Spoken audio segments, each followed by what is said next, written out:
and welcome to episode 7 of West End Talks, and glad to have you all back. Tonight we have the honour of speaking to Tom Gribby. Some of you will know as the agent to the stars, and also producing just a small musical concert version before lockdown happened. It was certainly one of the last big concerts, certainly, before lockdown. But welcome, Tom. Thank you very much for joining us. Thank you for having me. Cheers, Graham. I've got my wine with me, which most people will know I always have close to hand. So I've got water, you've got wine. We'll do a virtual cheers. Yeah, there we go. Cheers, yeah. Cheers. Great. So I was absolutely thrilled when you said you'd come along, join us. I think you're actually one of the first kind of offstage members that we have, which is great. I know you have done some on stage as well, but you're one of the first kind of producers or directors, and they're the ones I like to talk to because they're the ones that get into the nitty gritty of the show and they make the decisions and things. So we've got a lot of questions. Most of them have come from the fans, as you're aware, but we'll start with just a couple from ourselves, from West End Talks. And the first one, we asked everybody this. Yours is slightly different, but what got you into performing arts?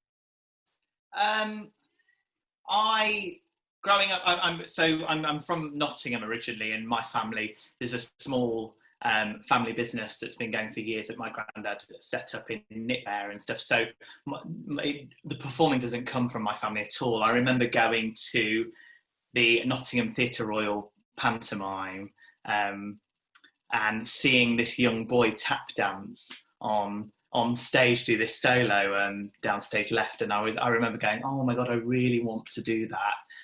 So it was from there really, and I'd always been quite musical. I'd learned quite a few instruments growing up, and then I started to sing, and so I kind of sang initially, and then I started dance, and it was tap was my main thing really, that I kind of tap and jazz, and so it kind of just went from there. But it was seeing, I mean, I'd love to find out who this young boy in this pantomime was that actually inspired me. But it's just quite a memorable moment. So it was that moment. If you were to remember the year, I'm sure you could look it up. Oh god, my memory's many moons ago. You're not that old, Tom. You know that. What would you say? 8? You saw it when you were 8. Yeah, that's what, about 10 years ago. Yeah, I would say about 8. Yeah, 8 years old, and I just remember just being in awe of the whole production value. I mean, it's kudos now, but I mean, it was they're probably old style kudos, but just the whole production value. And then my granddad took me to see Buddy, the musical, and I knew nothing about Buddy Holly, and it was just. I just remember thinking it was just a brilliant show and loving every second of it. And then, I just kind of just grew from there, a passion for that. And I always used to make all the other kids perform in my production of Joseph in the playground, which is and I'd hold auditions. We had my primary school had a bamboo garden, and we used to hold auditions in there. And I'd cast myself as Joseph, as you would. So, cool. So, The Pirate Queen wasn't actually my first producing credit. It was probably Joseph in the playground of High School in Westbury in Nottingham. So there you go.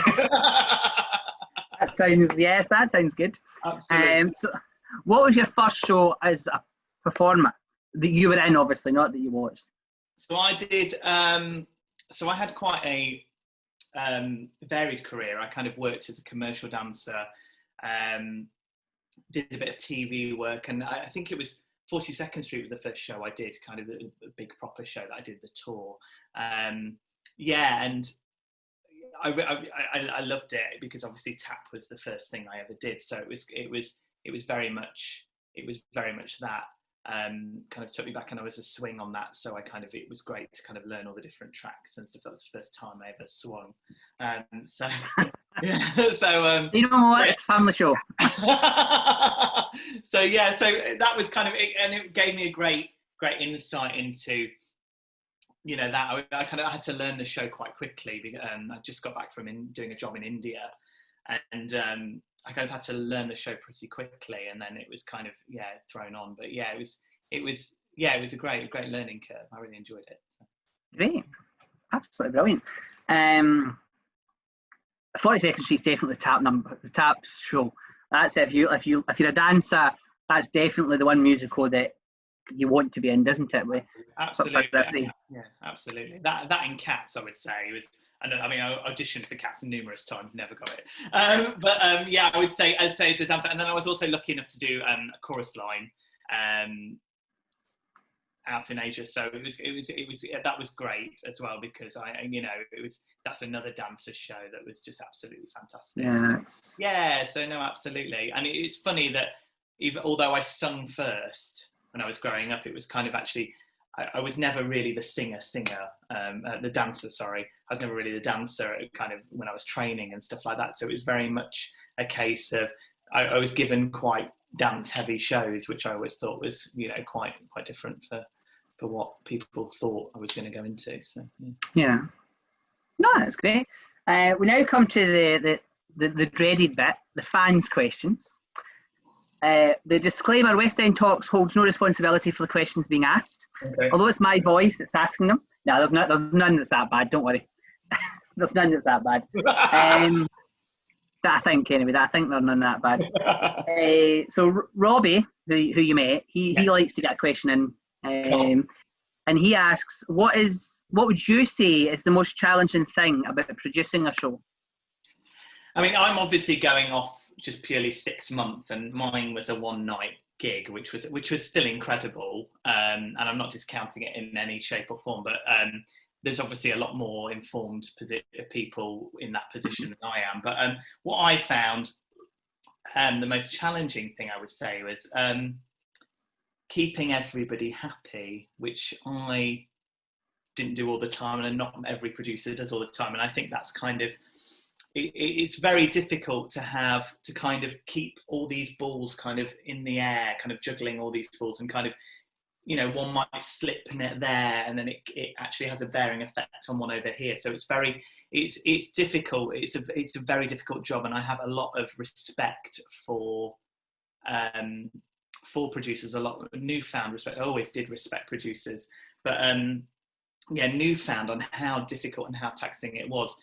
I would say Pirate Queen was probably more taxing because it was a fully self-funded production, so I wasn't relying on investors or anything. It was purely, we had 2 sponsors for the show, but they were my companies anyway, so it was all kind of funded by myself.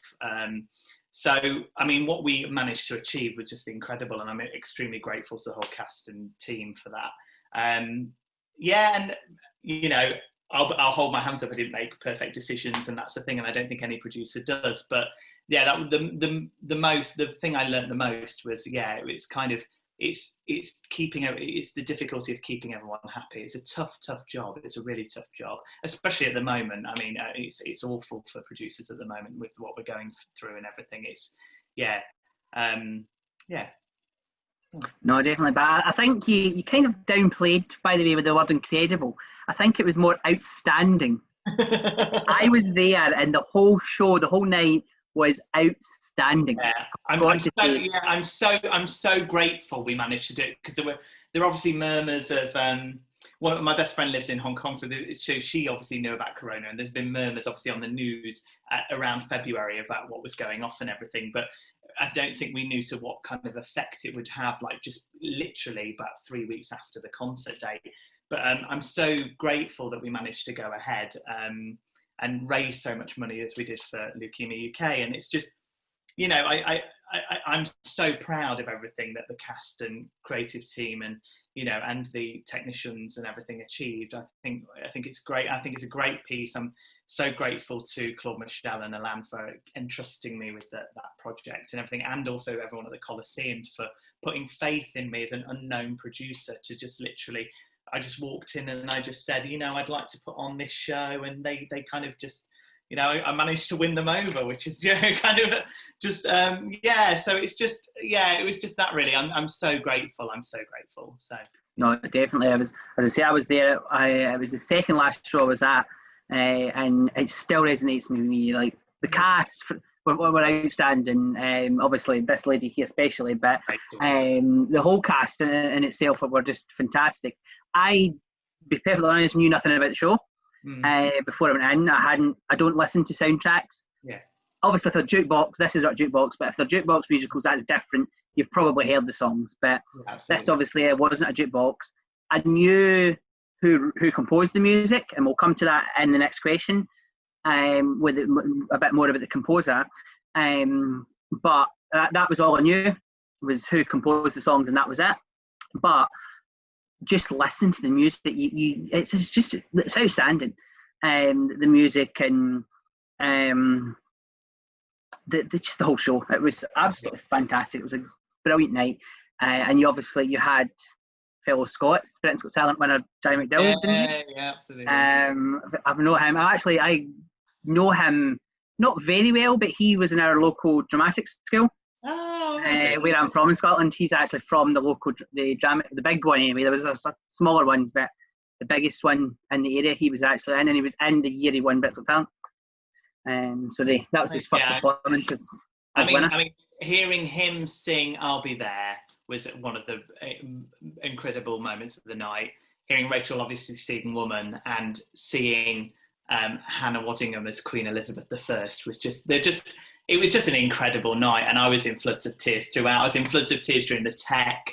I was in floods of tears in the SITS probe. It was an incredible night. It was an incredible night. Yeah, definitely. So moving on, Alex, as Alex asked, and as we have said already, the legend, I think is the only word we can use, Claude Michel Sjoberg composed the Pirate Queen. Now, for anyone that doesn't know the name, you will know because he also composed the songs for Les Mis. Yeah. So it's the same composer. Obviously, I know you know. I wasn't saying it to you, Tom. Yeah, I know.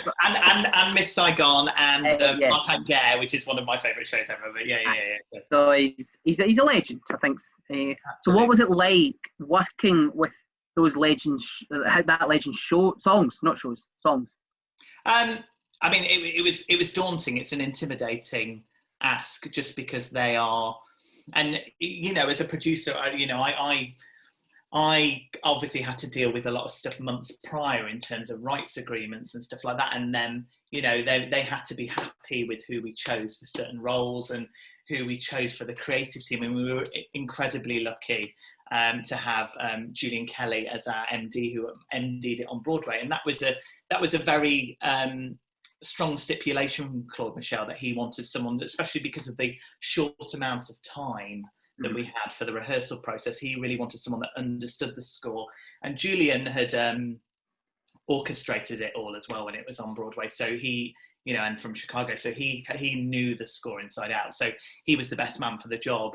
So absolutely. So it was very daunting. Going back to your original question, it's very daunting having, basically the two pillars, I think two very strong pillars of musical theatre, of British musical theatre, kind of, having to, take one of their shows and give it a UK premiere was very, very daunting. He's a lovely man, as is Alan. I can have a heart-to-heart with them both. They take me out for macarons all the time in Covent Garden, or they used to, obviously before lockdown. And we had some really nice and frank chats about what they wanted. Alan was away for a lot of the rehearsal process, but Claude Michel was very hands-on. A lot of my dealings with Claude Michel were very prior to the actual rehearsal process, but Claude Michel was very hands-on. He was in with the cast almost every day, kind of making sure it was exactly what he wanted, and his thoughts as to why stuff was musically in a certain way. And he was, so absolutely. I mean, he was great, and I'm sure they were very well.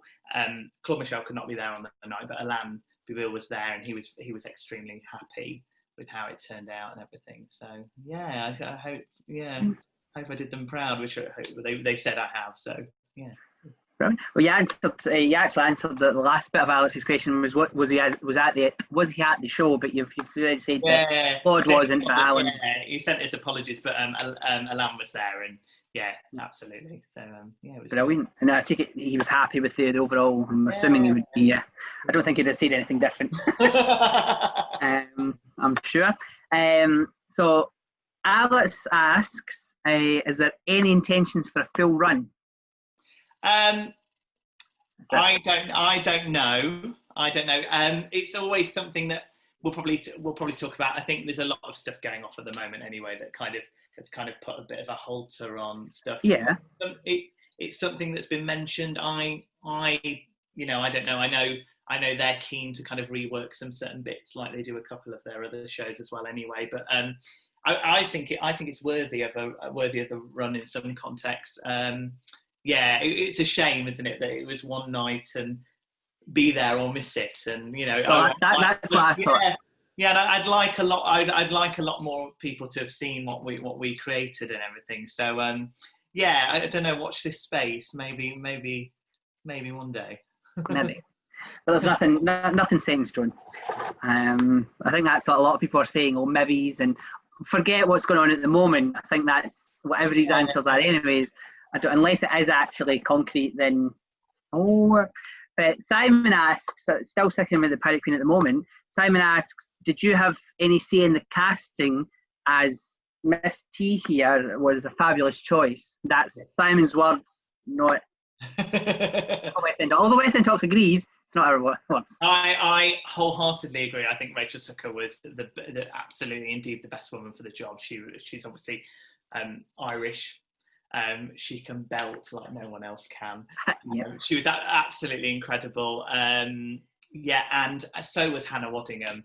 I mean, to have those two people that I used to fangirl, all the time, kind of when I was a professional, going absolutely, just to have them there and and perform these two iconic roles that are actually not necessarily from musical theatre, these two iconic roles, but from a period of history, because it's obviously a true story about Anya and the true Irish pirate queen, and how she fought against Queen Elizabeth I, and to have these two iconic, period characters, kind of performed by these two incredible actresses was incredible. And then obviously we had Jai McDowell from Britain's Got Talent, and then Matt Pagan from Calabro. So I was involved in those four main castings, I would say, the four main leads, and the rest I kind of just left to the creative team, which I think is important, kind of to step back a bit from that necessarily, and kind of just put your trust into your director and your MD, and kind of just trust that what they're going to do is going to be right for the show, because it's them that it's the creative team that are going to be there on the front line every day in terms of rehearsal. So so I can have a say in certain things, and but I think they're the ones that got to work with them. So no, it mainly came from them. Great. No, that's, but obviously I think he mentioned Rachel, but yeah, definitely the whole cast. But that was the first time I'd ever seen Hannah Waddingham live. Yeah. Obviously, I know her from a certain Netflix TV show, which it's a family show we'll not name, but that was the first time I had really came across her. I knew of her, but never really had seen anything with her in or anything like that. But that was the first time I'd seen her live, and it was wow. She was very good as well. I didn't realise she could sing just as well. She obviously doesn't. Yeah, I saw her as Witched, the Wicked Witch of the West. I can't speak. The Wicked Witch of the West. That's a tongue twister after that glass of wine, isn't it? It could get interesting as we go on. At the Palladium, and so I was so excited to see what she would bring to Queen Elizabeth, because Queen Elizabeth has got this top soprano all these top soprano songs. So for what she was going to bring, I just thought she'll bring this real depth of character. She's a seasoned pro, if she doesn't mind me saying. But no, she absolutely knows exactly what she's doing, and the character was in such safe hands. So, and you got that as the audience as well. Yeah. You found that from the audience side. I was so excited to see her do that. It was me going back to my fangirl moment. Was just an excitement to see her do that. No, absolutely. So that's just your ideal cast? Is that all that was? Yeah, no, absolutely. You went through your ideal list and And I think for a charity one night event, it should be. I think. Yeah, definitely. Yeah, I think you should have this kind of. No, absolutely. I'm incredibly proud of everyone, and it's not just those leads either. Everyone who everyone in the ensemble and features ensemble, they were all incredible, and all true pros, and some from, Les Mis, and and all this kind of stuff. I was so touched that, everyone came together for the charity. I mean, we had a cast of with the choirs included, about over 70. So no, absolutely incredible. So, no, it definitely was. So moving on slightly, I think some of the questions will come back to the Pirate Queen a bit, but because that's what everybody, obviously we can advertise you as the producer of the Pirate Queen, so everybody was wanting to ask questions. But moving away from that, Amy's going into your other, to take that hat off and put the other hat on, your other hat. That was so greatly there, graciously. Amy asks, how do you go about finding an agent? How does she go about, not you personally? Writing to people. So obviously, there is obviously part of my job that looks at graduates. So people who are obviously graduating from drama school and being invited to their performances and showcases, and agent panel days, which is obviously a big thing, but also it's just writing to people. And I remember when I graduated, I had about 4 or 5 offers from my showcase, and I didn't take any of them because I didn't feel the agent was particularly right. And I wrote to about, I would say, 70 agents and enclosed and we're talking back in the day now. So I literally had to send it by Royal Mail with a stamped addressed envelope inside. And I remember sending all these stacks of hard-backed envelopes out. And I got I had a meeting with an agent who I thought was very reputable. She represented one of my teachers who I kind of put on a bit of a pedestal when I was training. And she signed me. She kind of took a punt on me, I would say. And I would say she was probably one of the best agents I had. So no, absolutely. So going back to the question, writing to people, and it's being persistent and kind of highlighting, I think, in a cover letter what you bring to the table, but also why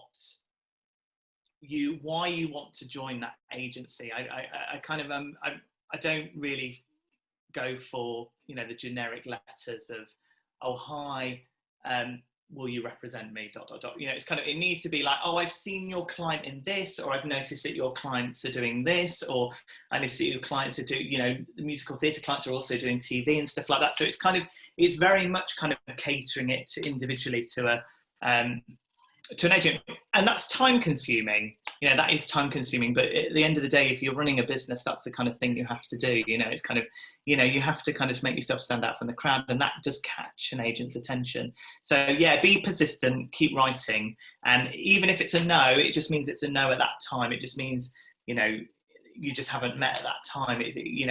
Give it 6 months, write again, invite them to something. If you're doing something else, or you get a new show reel, send that along, just keep them updated. And no, it's important. It's important to just keep writing and keep going. Yeah, I think that's sound advice there for Amy. That's brilliant. So we are coming back to the PQ as I've wrote here. Matt asks, did they record the Pirate Queen on the charity night? And if they did, are they planning on releasing it? They being me. We did for archive purposes. I don't know, because obviously there's a lot of discussions that would have to go on in terms of it's not as easy as just releasing it. I would love to, but we've purely just got it for archive purposes at the moment. I don't know, maybe it's a big discussion I'd have to have with Claude Michel and Alan and the entire cast and musicians and everything that was there. So I don't know, maybe one day, but it's only been recorded for archive purposes at the moment. So I think every show is recorded for archive. That's the thing. Everybody, because when people see shows, and I'm not naming the shows but there's certainly one show that I can think of off the top of my head that was recorded for archive purposes, and Mr. McIntosh has made it perfectly clear that that's what it was all only for. But the minute somebody sees a camera, or that they're, because obviously they have to announce that they're recording this performance, they think, oh, it's getting released on DVD. Doesn't automatically mean that. No, Every show in the West End it gets recorded for archive purposes. Yeah, So absolutely. you never lose it. Absolutely. And with it being obviously a one night, and obviously Claude Michel not being there, and do you know what I mean, and stuff like that, it's kind of, it was very much for archive purposes at the moment. Yeah. But well, there is the option to leave it, especially for the need of the charity. Yeah, absolutely. Definitely. Absolutely. I mean, I would love to, but it's not not as simple as just you doing it. You know, I mean, it's kind of, it's kind of, so. Yeah. So jumping back to the agent, I should have wrote it down. It's just the way I wrote them as they sound job, Graham. You're doing it. Yeah. Thanks. Sean asks, what things should a student look for in an agent? So not the other way around. Someone that's right for you. I think I'm a big believer of that. I think my agency in particular, we're very personable, I would say, in that myself and the other agents, we don't have our particular lists and stuff. We kind of know everyone. And I think that's the way I always worked with my agent as a performer. And it was what worked best for me, in the fact that I wanted an agent where I could ring them up and go, oh, I'm not sure what song to take to that audition. What do you recommend? Or, you know, do you recommend anyone for headshots? And, you know, not be intimidated by whoever my agent was. So that was kind of what worked for me. And so, it's ideally what works best for you as a performer. Some people, the intimidating person that has quite a few people on their books that can open the doors is you know, more preferable. But no, I find a more personable approach, and that's what I think Northbridge offers. So it's definitely a personal choice having an agent. It's like buying a house. I always sometimes say. No, in meetings, it's very much like you walk in and you just know. I think you just know whether you've got that connection, whether you can work with that person. And so, no, absolutely.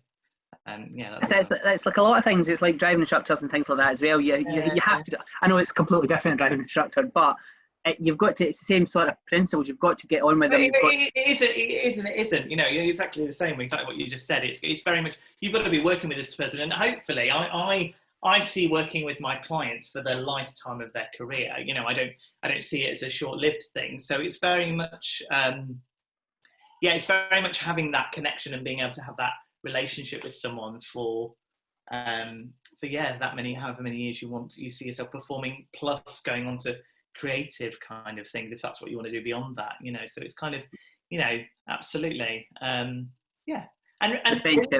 they need to be fun as well. I always wanted an agent that was fun, and I always had agents that were quite fun, and, you know, would go for a drink with me after it's coming to see me in a show, and, do you know what I mean? No. I can imagine never a dull day in the office with you about, Tom. That's definite. I can imagine that, like, already. Never a dull day.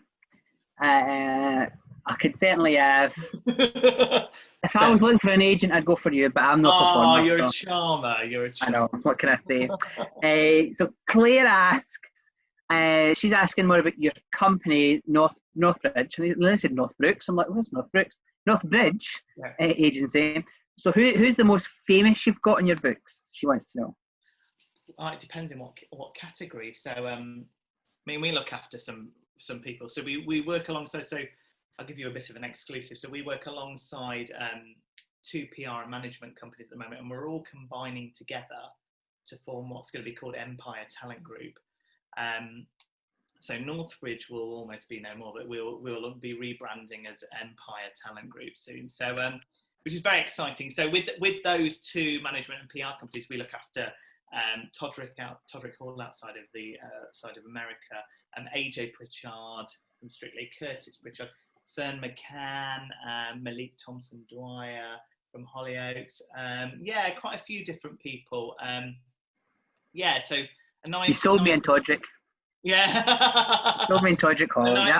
Nice eclectic mix. So and, you know, some of those people, because I obviously am for Empire, be overseeing the acting and, you know, TV and film arm, so I won't be dealing with certain people in that kind of respect. But it's exciting. I love it. I love every second of it. It's being able to drag kind of my business acumen and also what I've always done as a performer, kind of bring it together and amalgamating it together. And it's fun, and I have a real confidence and, really enjoying it, confidence in all my clients. And now I love it. I love every second of it. So. Great.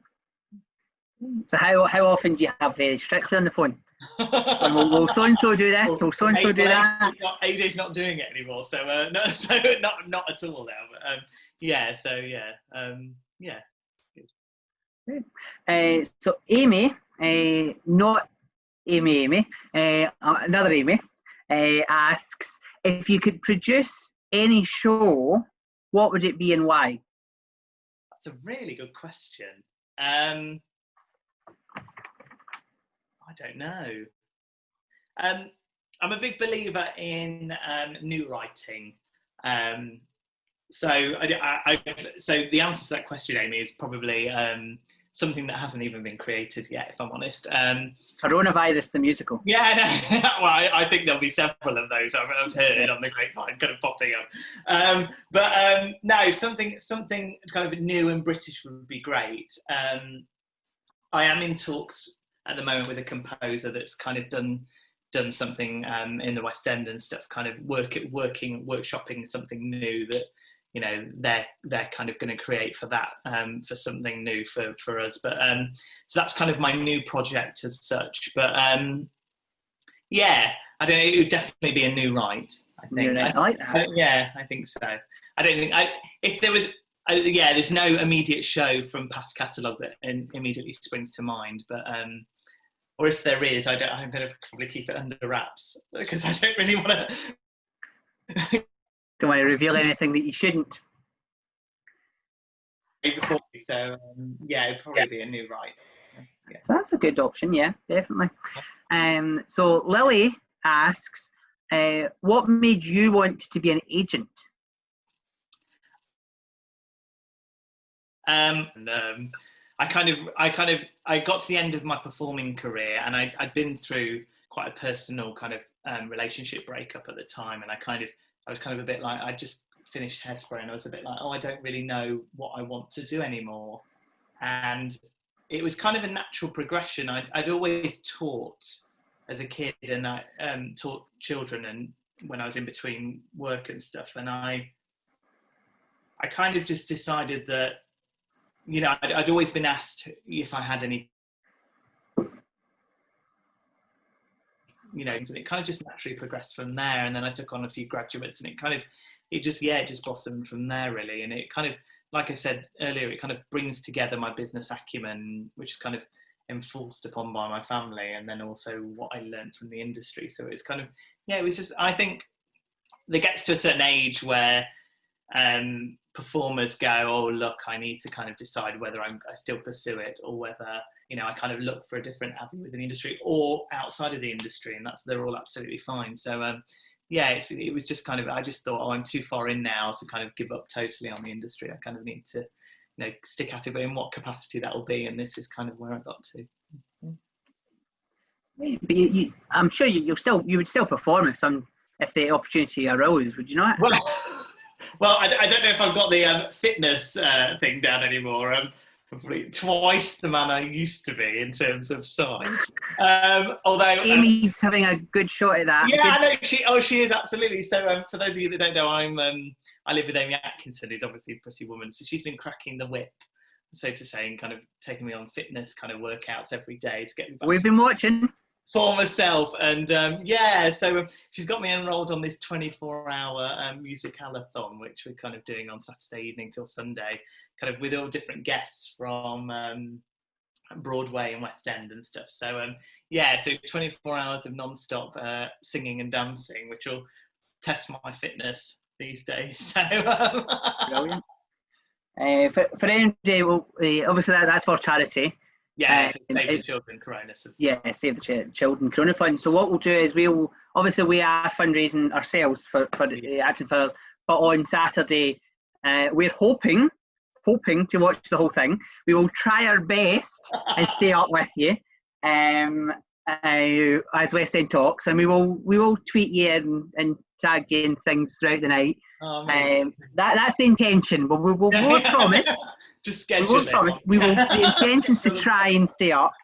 But we will tweet the link to the donation page throughout that night, to help you and things. So we will get we will support you. That's what we're here for. Thank you. That's the whole point in West End Talks, is to support the actors. So anything at all you're doing, especially a 24-hour musical-a-thon. Where did the idea come from? I think we're both losing the plot a bit, if I'm honest. Too much wine, possibly. Yeah, possibly. No, so we've been doing this. So we did a masterclass for Oti Mabusi when she did West End Wednesdays. I can't speak to that. That's easy for you to say. Yeah, no, exactly. I can't say musicalathon and in brand and West End Wednesdays. We did that, and then we've been doing these weekly workshops on Saturday mornings and now Saturday afternoons for people all over the world, kind of just kids kind of and adults kind of dancing, learning some of the routines from Six, which we kind of adapted. Yeah, absolutely brilliant. And it was we just decided we wanted to do something that kind of gave something back to, and to a charity, I think, that was kind of internationally recognised, I think. So our main audience is children, so there's no better charity than, I would say, Save the Children. And it kind of just went from there, and we just went, Joanne Clifton had just done a 24-hour jive, so I think we kind of just went, we'll do a 24-hour sing and dance-a-thon, and then it just became a musical-a-thon. And we've kind of scheduled kind of different hours. We're doing 6 hours of Six, not back to back, because I'd be pulling my hair out. So every few hours we will be doing Six, and then there's like a Jerry Mitchell hour where Jerry Mitchell will actually be joining us from Broadway. So there's different. Name dropping there, Tom. Name dropping. Yeah. Clang. There'll be there's an MGM musical section. There's a West End now. There's a Broadway now. There's kind of Pretty Woman, obviously, for Amy and stuff like that. So it should be fun. Yes, as I say, the intention. When does it start? So Saturday at 6 p.m. UK time. So And then it finishes that obviously till 6 p.m. Sunday night. It's even just talking about this now making me so tired. But the intention is to be there for most of it, certainly with West End Talks. Oh, bless you. Thank you. We can't promise. We will certainly not promise because most of it will be spent in my bed. So probably comfortable, wrapped up. Don't start. You're rubbing it in now. You're rubbing it in. Yeah, I'm rubbing it in slightly. So Shannon, moving on, but that's great. We will support you. Tweet all the things, Instagram, you name it. We'll join in. Where can they watch that? So you can watch that it's on Amy's Instagram Live, on Amy's Facebook Live, and on Amy's YouTube Live. But I'm sure if you go to any of the news articles that have come out recently, they list all the.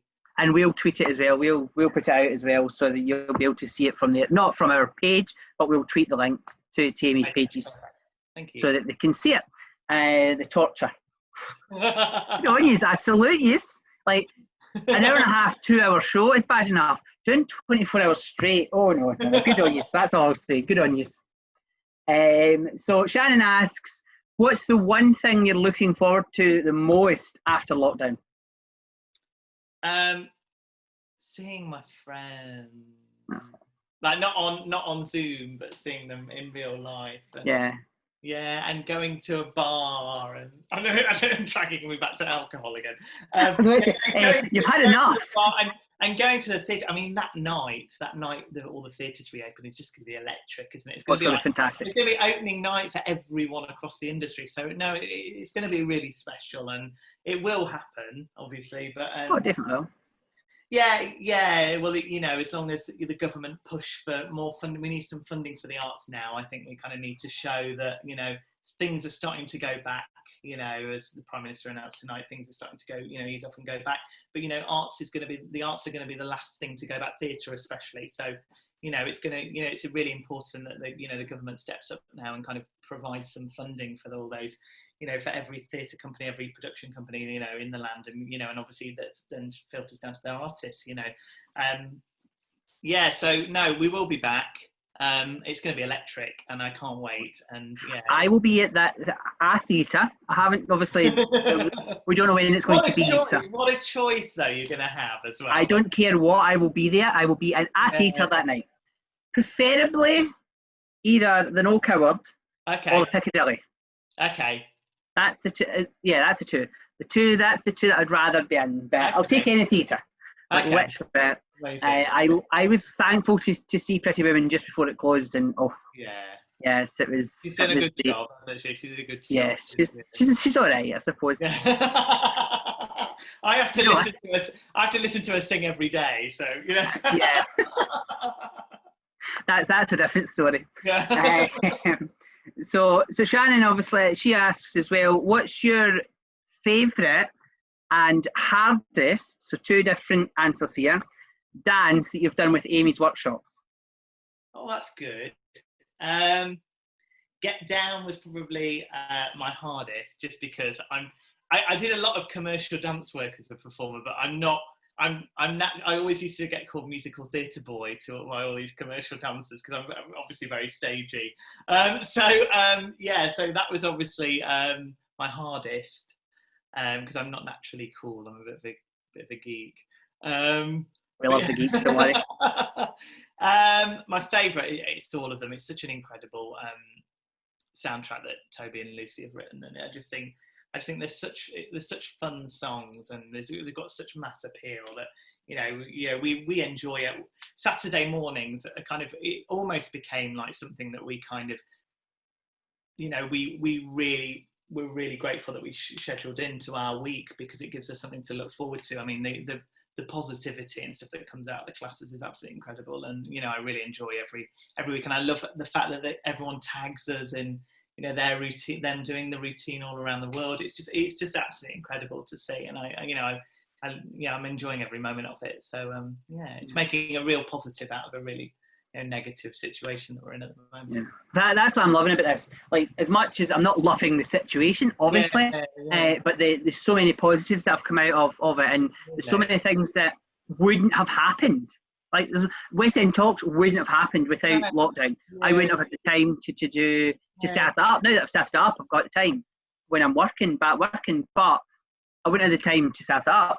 The workshops, loads of workshops wouldn't have happened because and tutorials and like West End Lives, West End Lives not happening because of the situation. But I mean, Instagram Lives and stuff wouldn't have happened because of your 24-hour marathon. Probably wouldn't have happened. It's still like, Amy would have been on stage. I don't take the full 24 hours yet, but you'll manage it. You'll probably go to bed at 6 o'clock on Sunday. She's a machine. I'm a bit less so these days, but yeah. You'll have the whip out. She'll be absolutely. She'll get rid of the couch out of the living room, wherever you're doing it. She'll have nothing to sit down on. You can't sit down. So Sarah asks. She asks, how often? So I think you've kind of answered this, but I'll ask it just so that I've asked it for Sarah's purpose. How often do you cast people in shows? Very, very rarely. So an agent works very different to a casting director. So there's no such thing in as a casting agent. So eradicate casting agent from anyone's vocabulary, because it's not a real thing. So you either have casting directors or agents. So basically an agent will look after a certain amount of actors. The casting director will be in charge of a production in terms of bringing in people for the creative team to be able to audition for them or give straight offers. So it's my job as the agent to then submit people out of my pool of actors that I look after to the casting director for whatever project they're looking for. So it kind of works different. So I don't necessarily cast the actual productions. I just have a pool of actors that I look after and I manage, and it's my job to then look for projects that fit into whatever they want to do, be their family life, or what fit in with any scheduling across other productions that they're in and stuff like that. So I'm mainly a manager of kind of a certain amount of actors. I don't actually cast anything. So so you're a people manager. Yeah. That's a good way of putting it, rather than the show manager. Unless you're obviously producing, that's different. Yeah. But casting directing is a real art form as well. It's about knowing a show, and especially in new writing, it's being, you're in charge of bringing in these people, in a short amount of time. A lot of the time, that need to be, one of them needs to be right for the role. So it's a real art form, being a casting director now, and it's I don't think it's fully recognised enough yet. But yeah, it's a real talent. Oh, definitely. Some of the parts, some casting directors haven't got it right sometimes, but that's a different story. That's from a fan's point of view. Yeah, anyway. But it's not always a casting director's thing. No, I agree that. No, I'm not saying that. The casting director brings people in the room and can have some say, but obviously the creative panel, the creative team, will have the the underlying say on who it is. So it's not. But a lot of the time they get it absolutely spot on, and there's a certain amount of people. We'll not name names because it's not fair, because everybody that does the job's fantastic. But talking about casting directors and things, you've been in shows yourself as a performer. We've spoken briefly about that, but speaking slightly more, did you not think as an agent to put your own CV into a certain Coliseum production that's coming up? Oh, I don't think people would want to see me on the Coliseum stage, to be honest. Revive your role as Brad?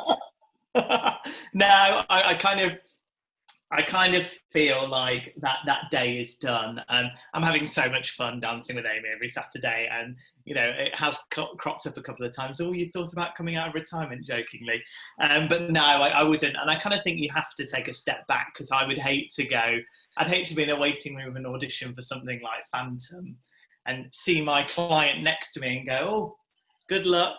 Hope you nail this one." Not really. I hope I get it. Kind of that whole thing. It's kind of a bit of a conflict of interest. So I don't think you really can perform and be an agent either. But I mean, never say never. But no, absolutely at the moment, no. I'm fully set on agent. Fully set on agent. That's good. So Nicola asks, what's it like being in a show rather than producing one? So what's the kind of differences, and what's it like? Producing is very stressful. I being in a show was always stressful, but in some respect. But no, producing is very stressful. Like I say, just kind of juggling all those balls. Being in a show is it's an amazing feeling. It's an amazing feeling, being able to do something that you absolutely you've trained to do and have done since a young age and stuff. And that performing will always be kind of something that will always be a passion of mine. But I'm just now utilising it in different ways. But it's totally different. I think it's an incredible feeling performing in a show, and finding a show that you've always wanted to do, or finding a role that is particularly right for you is an incredible feeling. Producing is great, and sitting back on the on the opening night or the only night is kind of sitting back and just being so proud of everything you've achieved for months, because it took a year of preparation, Pirate Queen, for one night. And so it's that's incredible. One of my best friends, she said, "Oh, treat it like your wedding," which it kind of always felt like. It felt like it was kind of just like a big build up to my own wedding. It was kind of So it's very stressful, and producing, you don't necessarily see a lot of the reward until that time either. It's very, you're trying to keep people happy, kind of having to deal with issues here, there, and everywhere, and it's it's a different kettle of fish to performing on the front line. So You obviously had the issue, especially talking, obviously we'll go back to Pirate Queen in a moment, but obviously with Pirate Queen, you had the issues of everybody at different places. Like obviously Jai lives up in Scotland most of the time. Yeah. Hannah, I'm not sure where she lives, but she probably was filming at that point when she was filming our Netflix show. Rachel was obviously come from away at the time, and had just been announced just before that to be going to Broadway. She flew out the next morning, so she literally she couldn't stay for the after party. I think she popped in, but yeah, bless her. She was like, "Oh, you don't mind, do you, if I don't come to the after party? Because I've literally got." I was like, "Oh my god, absolutely not." She was literally that last week. She was packing up her life to kind of fly back. Yeah, I mean that wasn't my kind of all my doing. It was kind of very much the director and assistant director who kind of coordinated the schedule and kind of managed to work in kind of people, you know, NDAs and stuff that people had already booked in and stuff, and you know, productions that they're already in. A lot of our casts were already in productions in town and in, you know, Mamma Mia, Les Mis and stuff. So they obviously had to leave rehearsals at a certain time. So it was very like strict scheduling and stuff, which wasn't always down to me. It was down to a lot to the director and assistant director who kind of dealt with that. That's a hard job. I've got to say. Yeah, very hard. I would not want that one. I wouldn't want any job in theatre, I've got to say. No, take tickets and rip them, that's about the only thing I would do. Not that I'm saying they're easy jobs. No, ushers are hard jobs as well, but I am not sniping them at all. Before I dig myself a deeper hole, we'll move on. Grace asks, what's the toughest thing about being an agent? Moments like this. Trying to, my clients talking to me. Yeah. Like, wow. I'm digging. No, it's as in everything that's going on for the moment. Yeah, I took it that. Yeah. Yeah. So my clients' welfare is the most important thing to me. Whether they be in work, whether they be out of work. So seeing, you know, all my clients kind of an industry being pulled, the rug being pulled from underneath all of our feet, it's so difficult to see, and it's, you know, it's incredibly challenging from my job to kind of, my point of view, to kind of just, I need to keep, you know, everyone positive and stuff, and it's the same kind of thing in producing, really. You know, trying to keep everyone happy, and yeah, it's difficult at the moment. We will all get through it, but yeah, that's the hardest thing, and it's hard. It was always hard before this. It was always hard, you know, seeing someone just miss out, being called back again and again for a certain role or a dream show or something, and then just missing out, or them getting to the finals for their 7th show and then them not getting it. You know, it's always difficult. It was difficult for me as a performer missing out on that. So if you think you multiply that by 90 clients that you have, you know, it's difficult. Yeah, that's tough. But making those phone calls when a client bags a job makes it all worth it. And I've had so many clients cry to me down the phone, and me cry back and sob, and literally because it's been their dream to do the West End, and you know, and being able to phone them and just let them know that they did it, you know, they've achieved it. It's an incredible feeling. It's an incredible feeling. Yeah, I can imagine. I can imagine, definitely. Yeah. But yeah, obviously this is just we've obviously nobody's ever went through a situation like this, and God forbid, let's hope we never go through it again. But we obviously don't know that for definite. But at least we're more prepared now. If it was ever to happen again, we know what's to come. But obviously, the West End has never went black.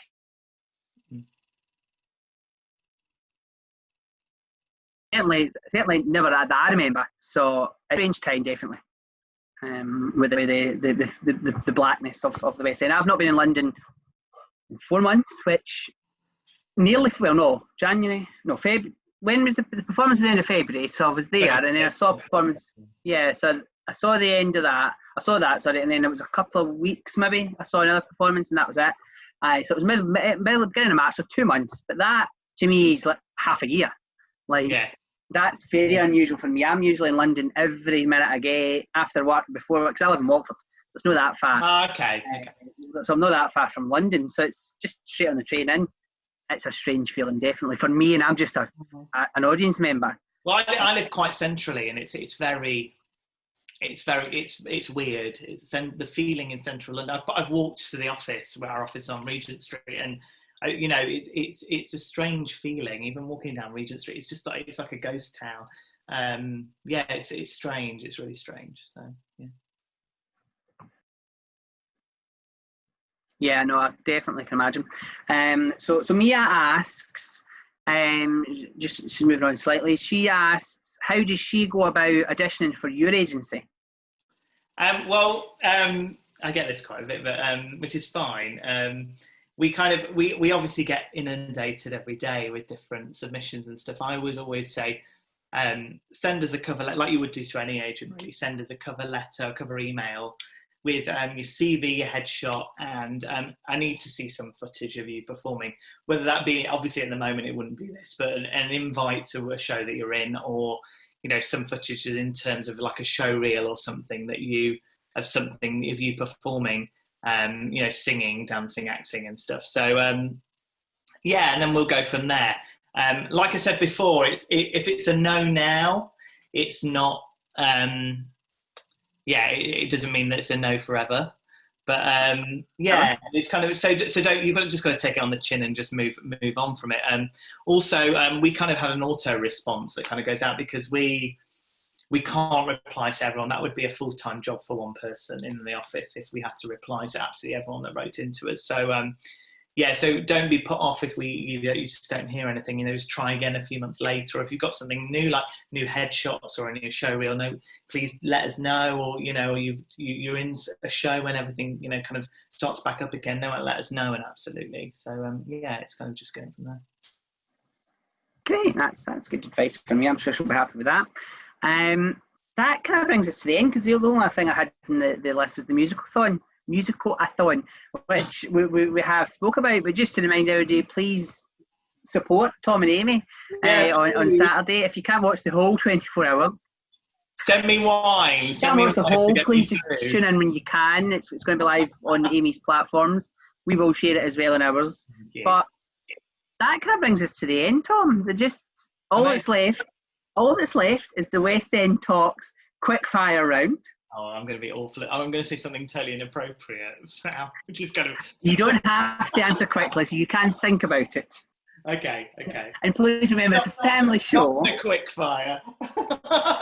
not so quick fire round. That's a better way of putting it. The West End Talks, not so quick fire round.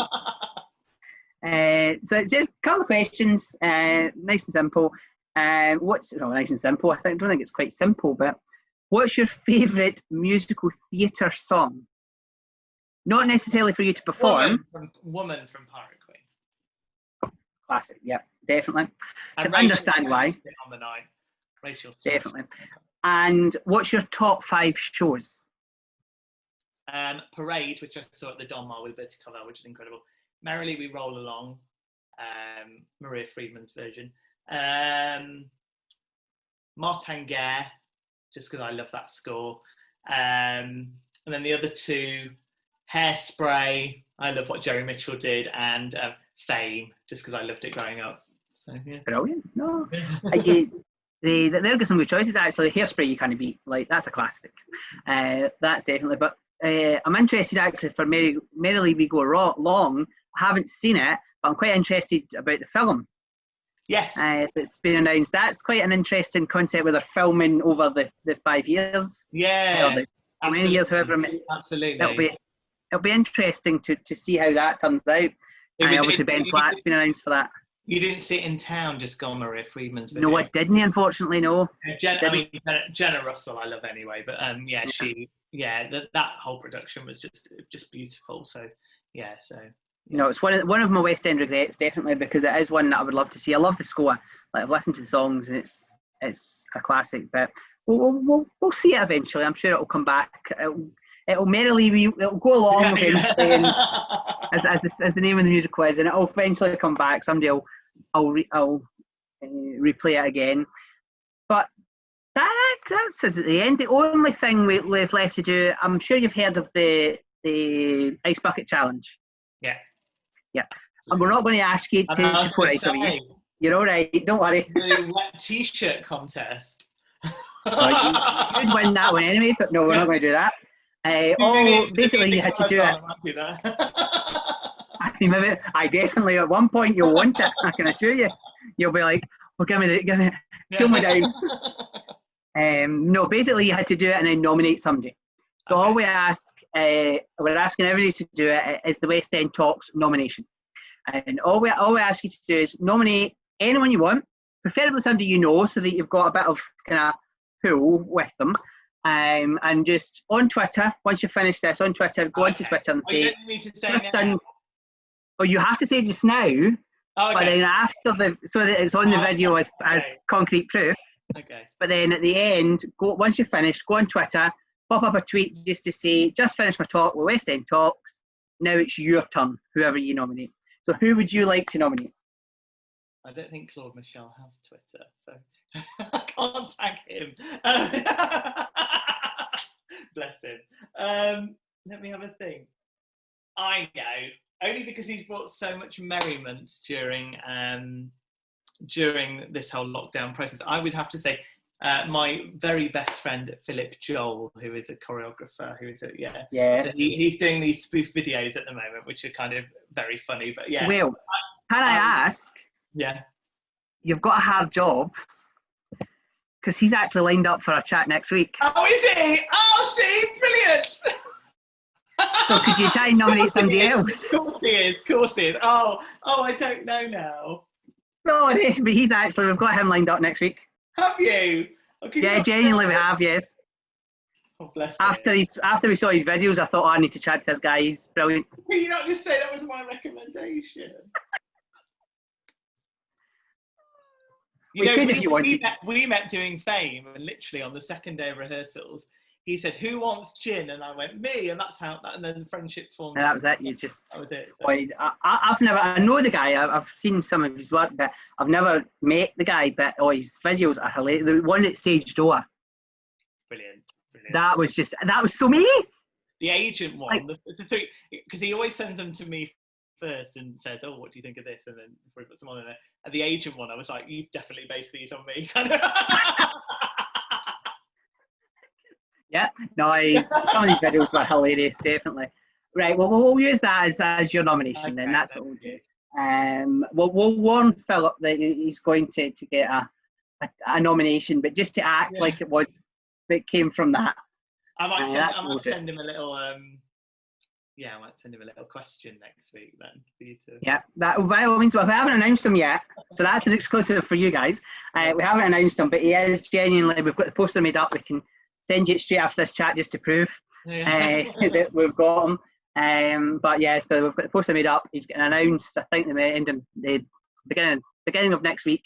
We've got so many at the moment. So many people are just so passionate to talk. And that's what's great. That's what's great about our industry. Everyone doing all these Q&As, master classes. Is literally. I think if you're a performer or you've got an interest in musical theatre, I think literally grab onto as much as you can at the moment, because people have got so much time on their hands, literally. Yeah, absolutely. And I think it's great what you guys are doing. Absolutely. This is absolutely this is absolutely incredible, kind of giving a long interview and an insight into kind of different areas of the industry. No, absolutely. I think it's really important. And it's more, I think the point in myself was that there's a lot of interviews happening at the moment, and obviously likes of What's on Stage, and I'm not slagging anyone in particular, they're all great interviews. But what we want to try and do is give the fans the chance to ask the question. Because a lot of interviews with casts and stuff are, as I say, great interviews, but not necessarily what the fans want to know.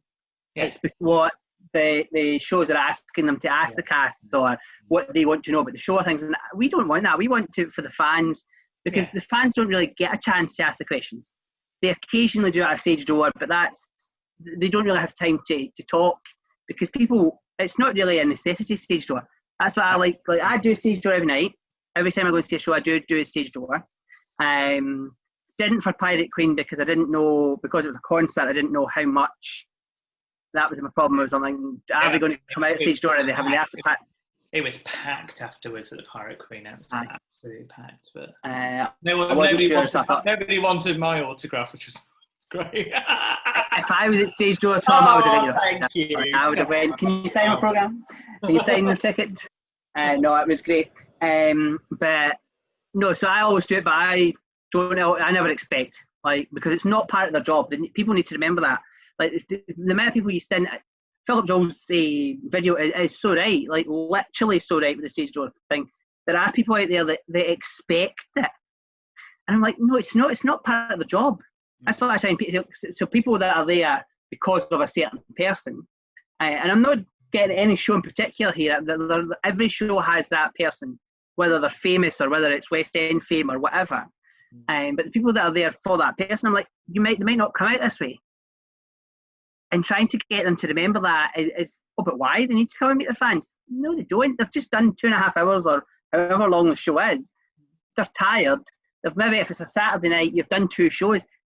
Get a grip. Like, it's not part of the contract. But anyway, that's a different story. I know what you say. But then also, we wouldn't be here if it wasn't for the fans. You know, 100%. Yes, that's it. As well, on the flip side, you know. So 100%. But you are tired, especially performers. But yes. But anyway, thank you very much for joining us today, Tom. It was great to chat with you. All that left for you guys at home.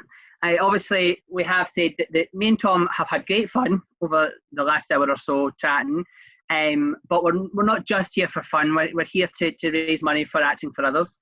That's the point in these videos. So if you enjoyed, or if you didn't, doesn't matter, the chat, pop a wee donation, whatever you can. It's a Just Giving page, so you can donate whatever you can afford. In the link below, it'll be in the bio of the video. So whatever you can, please pop that along, and it goes straight to Acting for Others, and be very much appreciated by them. All that's left for me to say is next chat we have Richard Carson, who's currently in Les Mis, but was in Joseph last summer at the Palladium as well. So we've got him, so tune in next time for him. But all that's left to say is thank you very much, Tom. Once again, it's been an absolute privilege having a chat with you. It's been great fun.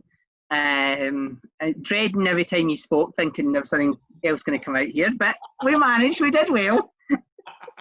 But no, thank you very much, and everybody, take care. Bye now. Thank you. Bye.